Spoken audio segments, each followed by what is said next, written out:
Government budgets are important for development for, I think, one major reason. And that's simply because governments are the major game in town in most countries. And if you don't have a capable state, you don't have very much. So in most countries in the developing world, if the state isn't filling the potholes don't get filled. If the babies aren't being vaccinated in government clinics, they aren't being vaccinated. Now, these kinds of services don't come from nowhere. They have to be resourced. They have to be resourced with people. They have to be resourced with materials. They have to be resourced with medicines. And all of that starts with money. So government budgets are important, I think, not in themselves on their own, but they're important because they facilitate some of the capability of states. Budgeting in the real world is a great theme for the conference, because a lot of the budgeting work and the governance work has been driven by kind of normative discussions about what should countries look like, what kinds of systems would be the best systems for them to have.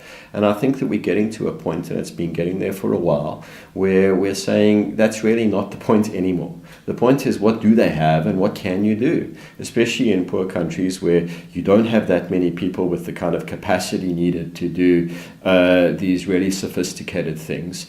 And you don't necessarily have the know-how, and you don't necessarily have the resources to pull these things off. And even furthermore, many of these kind of best practice ideas are not necessarily going to be relevant.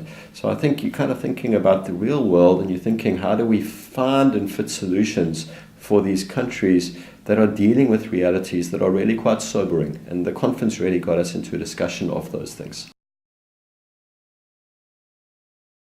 It seems to me that we know how to do things like pass laws, and we know how to do things like build agencies, and we know how to do some things that are part of the puzzle.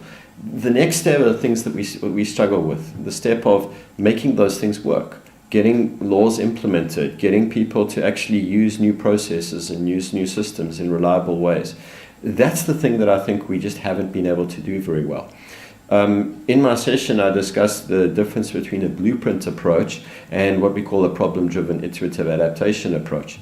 The blueprint approach is the approach when you're going to implement change, where you identify a solution, you know what it is you want to do, you know how to do it, you design it up front, and then you just kind of implement it from the top down, and you have a lot of discipline and you just do the thing.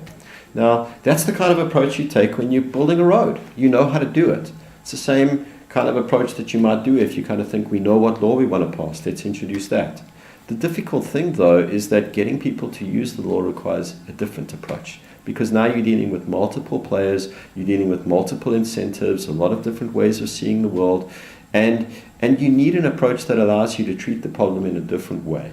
And that's why we suggest that this next strategy or this next challenge requires a different strategy altogether. You can't go about getting people to use laws in the same way that you actually got the law into the books.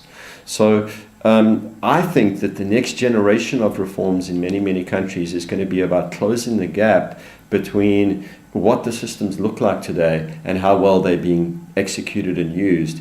And that is going to require a different approach to reform.